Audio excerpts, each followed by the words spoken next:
അസ്സലാമു അലൈക്കും വറഹ്മത്തുള്ളാഹി വബറകാതുഹു. അബ്ദുൽ കബീർ ഫൈലയാണ് ചെറുകോട്. ഏകദേശം 2 പതിറ്റാണ്ട് കഴിഞ്ഞെങ്കിലും ഇന്ന് മനസ്സിനെ നൊമ്പരപ്പെടുത്തുന്നൊരു വേർപാടായിരുന്നു മർഹൂം മലക്കൽ അബൂബക്കർ ഹാജിയുടെയും കുടുംബത്തിൻ്റെയും വിയോഗം. ആ വേർപാടിന് 2 പതിറ്റാണ്ട് തികഞ്ഞെങ്കിലും ഇന്നും മനസ്സാന്തരങ്ങൾ ഒരു വലിയ നൊമ്പരമായി നിൽക്കുകയാണ്. 1999 ഏപ്രിൽ മാസം 12 ദുൽഹിജ്ജ മാസം 25 തിങ്കളാഴ്ചയായിരുന്നു നാട് നടക്കിയ ദുരന്തം നടന്നത്. ഗർഭിണിയായ പേരമകളെയും കൊണ്ട് ഭാര്യ ആയിഷുമ ഹജ്ജമ്മയും ഒന്നിച്ചുകൊണ്ട് ആശുപത്രിയിലേക്ക് കുതിക്കുമ്പോഴാണ് കൊടശ്ശേരിയിലെ വളവിൽ വെച്ചുകൊണ്ട് വാഹന അപകടം നടക്കുന്നത്. നാട്ടിലെ പ്രമുഖനും അതുപോലെ തന്നെ പ്രധാനിയുമായ പ്രിയപ്പെട്ട അബൂബക്കർ ഹാജിയുടെയും കുടുംബത്തിൻ്റെയും അപകട വാർത്ത നിമിഷം നേരം കൊണ്ടാണ് കാട്ടുതീ പോലെ ആകെ പടർന്നത്. പലർക്കും അവിശ്വസനീയമായി തോന്നിയെങ്കിലും അവസാനം ആ സത്യം എല്ലാവർക്കും അംഗീകരിക്കേണ്ടി വന്നു. അള്ളാഹു താല അവർക്ക് പുറത്തു കൊടുക്കട്ടെ. എന്ത് പ്രശ്നങ്ങളുണ്ടാകുമ്പോഴും സ്വന്തക്കാരും നാട്ടുകാരും ഒക്കെ ഓടിച്ചെന്നിരുന്നത് അധികവും ഹാജിക്കടുത്തേക്ക് തന്നെയായിരുന്നു. ഇവരുടെ മരണവാർത്ത കേട്ട് ദുഃഖം കിടിച്ചിറക്കി ആയിരങ്ങളാണ് അന്ത്യയാത്രയാക്കാൻ അന്നവിടെ ഒഴുകിയെത്തിയത്. ചെറുകോടും അതുപോലെ തന്നെ ചെറുകോട് പരിസര പ്രദേശങ്ങളൊക്കെയും അന്ന് അക്ഷരാർത്ഥത്തിൽ നിശബ്ദമായി പോവുകയായിരുന്നു. കാരണം എല്ലാവർക്കും നല്ലത് മാത്രം പറയാനുണ്ടായിരുന്ന ഈ നാടിൻ്റെ പ്രമുഖൻ്റെ വിയോഗം അത്രമാത്രം അവർക്ക് വേദനാജനകമായിരുന്നു. സ്വത്ത് പ്രശ്നങ്ങളാണെങ്കിലും അതുപോലെ കുടുംബ കലഹങ്ങളും അടക്കം എന്ത് പ്രശ്നങ്ങളുണ്ടാകുമ്പോഴും ആളുകൾ ഓടിച്ചെന്ന് കാര്യങ്ങൾ പറയുമ്പോൾ നീതിമാനായൊരു മധ്യസ്ഥനായി കൊണ്ട് തന്നെ ഏത് പ്രശ്നങ്ങൾക്കും പരിഹാരം കാണാൻ പ്രിയപ്പെട്ട ഹാജിക്കാകെ കഴിഞ്ഞിരുന്നു എന്നുള്ളത് നമുക്കൊക്കെ അറിയാവുന്നതാണ്. ഇപ്പോൾ ഓരോരു പഞ്ചായത്തിലെ ഏറ്റവും വലിയ കുടുംബമാണ് കറുത്തടത്ത് കുടുംബം എന്ന് പറയുന്നത്. ആ കുടുംബത്തിൻ്റെ കാരണവരായിരുന്നു പ്രിയപ്പെട്ട അബൂബക്കർ ഹാജി. കുടുംബത്തിലോ മറ്റോ ഒക്കെ കല്യാണങ്ങളോ മരണങ്ങളൊക്കെ ഉണ്ടാകുമ്പോൾ അവിടെയൊക്കെ ഓടിയെത്തുമായിരുന്നു. എത്ര പ്രയാസങ്ങളുണ്ടെങ്കിലും ഓടിയെത്തിയതിലൊക്കെ സംബന്ധിക്കും. പ്രത്യേകിച്ച് ഡ്രൈവർമാരും വണ്ടിയുമായി വന്ന് മരണ വീടുകളൊക്കെ ചെന്നാൽ അവിടെ എല്ലാ മരണാനന്തര ചടങ്ങുകൾക്കും നേതൃത്വം നൽകുന്നത് പ്രിയപ്പെട്ട അബൂബക്കർ ഹാജി തന്നെയായിരിക്കും. പ്രത്യേകിച്ച് കഫൻ ചെയ്യാനും മറ്റുമൊക്കെ മുമ്പിലുണ്ടാകുന്നത് ഇവരായിരിക്കും.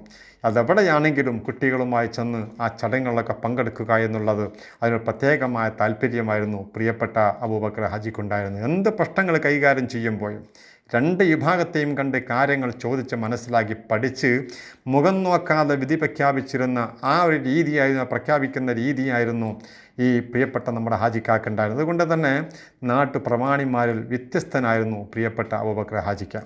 ഗാംഭീര്യം സ്ഫുരിക്കുന്ന മുഖവും നെറ്റിയിൽ തിളങ്ങുന്ന നമസ്കാരത്തയമ്പും അതുപോലെ തന്നെ വള്ളത്താടിയും അലങ്കാരമായ തലപ്പാവും മതചിട്ടകളുള്ള കാർക്കശ നിലപാടുകളും എല്ലാം കൊണ്ടും വേർത്ത് നിന്നിരുന്ന ഹാജിക്ക ഉള്ളുപോലെ തന്നെ പുറവും വെള്ളമയമായിരുന്നു.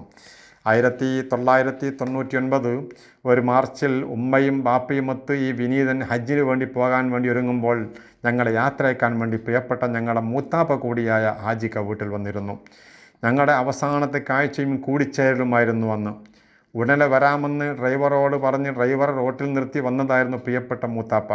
വളരെ സമയം വൈകിയപ്പോൾ ആളെ കാണാതെ വന്നപ്പോൾ ഡ്രൈവർ വന്ന് വിളിച്ചു കൊണ്ടുപോയപ്പോഴാണ് മൂത്താപ്പ അന്ന് തിരിച്ചു പോയത്. അത്രയും സമയം ഞങ്ങളോടൊപ്പം തന്നെയായിരുന്നു ചിലവഴിച്ചത്. അങ്ങനെ പോകുമ്പോൾ എന്നെ മുറ്റത്തേക്ക് വിളിച്ചുകൊണ്ട് അവസാനമായി പറഞ്ഞത് പ്രത്യേകം ദുആ ചെയ്യണമെന്നുള്ള വസിയത്താണ്.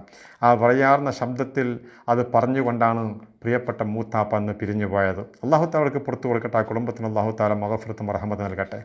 പിന്നീട് 1999 ഏപ്രിൽ മാസം 12 ദുൽഹിജ്ജ മാസം 25 പരിശുദ്ധമായ ഹറമിൽ നിന്ന് ഇശാ നമസ്കാരവും നിർവഹിച്ചുകൊണ്ട് പ്രിയപ്പെട്ട നമ്മുടെ ഹാജിമാരോടൊന്നിച്ചുകൊണ്ട് ലോകത്തിൻ്റെ നികല ഭാഗങ്ങളിൽ നിന്ന് വന്ന ഹാജിമാരോട് ഒഴുക്കാണ് നമസ്കാരം കഴിഞ്ഞാൽ ആ ഒഴുക്കിലൂടെ ഒഴുകുമ്പോഴാണ് ഞങ്ങൾ റൂമിലേക്ക് പോകുമ്പോഴാണ് ആ ദുരന്ത വാർത്ത ഞങ്ങൾ അറിയുന്നത്. എന്നോടുള്ള മൂത്താപ്പയുടെ അവസാന വാക്ക്, ആ വസിയത്ത്, അത് കഅബാലയത്തിൻ്റെ ചാരത്ത് പോയി തന്നെ നിർവഹിക്കാൻ ഈ വിനീതിന് സാധിച്ചു. അപ്പോഴും ആ വസിയത്തിൻ്റെ ആ ശബ്ദങ്ങൾ ശ്രവണപുടങ്ങൾ വന്ന് അലയടിക്കുന്നുണ്ടായിരുന്നു.